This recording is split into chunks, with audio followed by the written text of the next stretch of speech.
বন্ধুরা, তো আমি এই চন্দ্রমল্লিকা গাছগুলো কেটে দিলাম, দিয়ে এই যে দেখো কতগুলো গাছ বেরিয়ে গেছে। এগুলোকে পাতা পচা সার করব। আর এই যেগুলো পুরনো গাছ আছে সেগুলো প্যাকেট কেটে কেটে আমি নতুন প্যাকেটের মধ্যে আবার বসিয়ে রাখবো। এই যে এগুলো সব এই প্যাকেটের মধ্যে পাতা নিয়েছি, এর মধ্যে আমি এই গাছগুলো আবার সামনে বারের জন্য স্টোর করে রাখবো। প্যাকেটের মধ্যে ঢুকিয়ে কিছুটা মাটি ছাড়িয়ে দিতে হবে,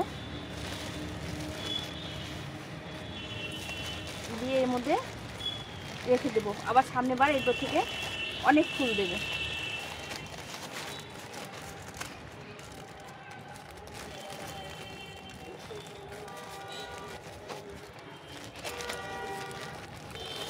এগুলোতে শুধু খোল পচা জল আর খোল পচা জল দিলে এগুলো আস্তে আস্তে আবার নতুন করে গ্রো হবে। এভাবে মাটি দিয়ে দিয়ে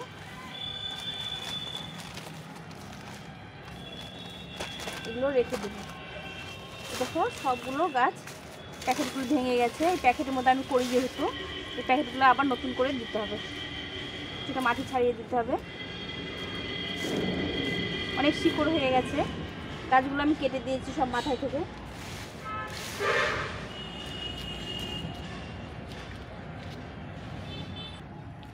এই প্যাকেটের মধ্যে পাতা টাতা নিয়েছি, নিয়ে এই গাছগুলো আবার বসিয়ে রাখবো। এর মধ্যে শুধু গোড়াগুলো আছে, মাথাগুলো কেটে দিয়েছি, দিয়ে মাটি দিয়ে দিয়ে এই মাটিগুলো আবার দিয়ে রেখে দেবো। এগুলোতে শুধু খোল জল দিতে হবে, তাহলে আস্তে আস্তে আবার গ্রো হবে। আবার সামনে বার এগুলো থেকে অনেক ফুল পাওয়া যাবে। এরকম করে আমি সব প্যাকেটের মধ্যে রেখে দেবো।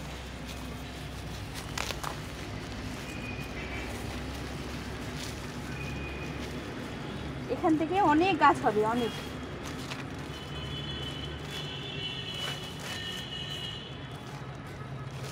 এই শিকড়গুলো শুধু বসিয়ে রাখলে আমি অনেক গাছ হবে আবার।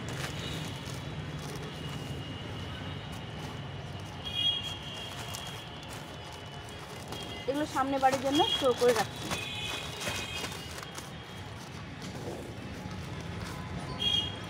তো আমি এতগুলো চারা বসিয়ে রাখলাম সামনে বাড়ির জন্য। এগুলো চন্দ্রমল্লিকা সব গাছগুলো কেটে দিয়েছি, এই যে গাছগুলো সব কেটে দিয়েছি, দিয়ে এইভাবে চারাগুলো বসিয়ে বসিয়ে রাখলাম এই আটার প্যাকেটের মধ্যে। এগুলো আস্তে আস্তে সুন্দরভাবে আবার সামনে বার গাছ হয়ে যাবে। এই যে শুধু শিকড়গুলো সহ ছোট ছোট গাছগুলো রেখেছি, এই যে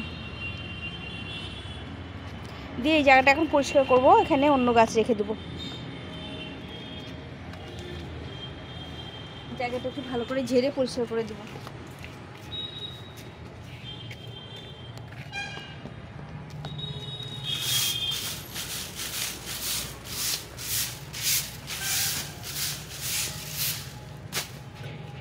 এই অ্যাডিনিয়াম গাছগুলো এখানে বসিয়ে দেবো।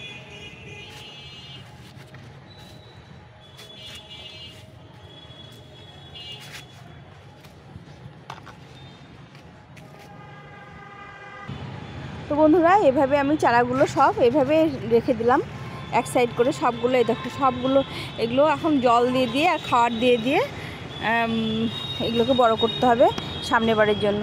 তো এইভাবে আমি চারাগুলো সব স্টক করে রেখে দিলাম, একদম সাজিয়ে রেখেছি। এই যে শুধু এগুলোতে খাওয়ার আর জল দিতে হবে, দিলে অনেক চারা বেরোবে এগুলোর মধ্যে থেকে।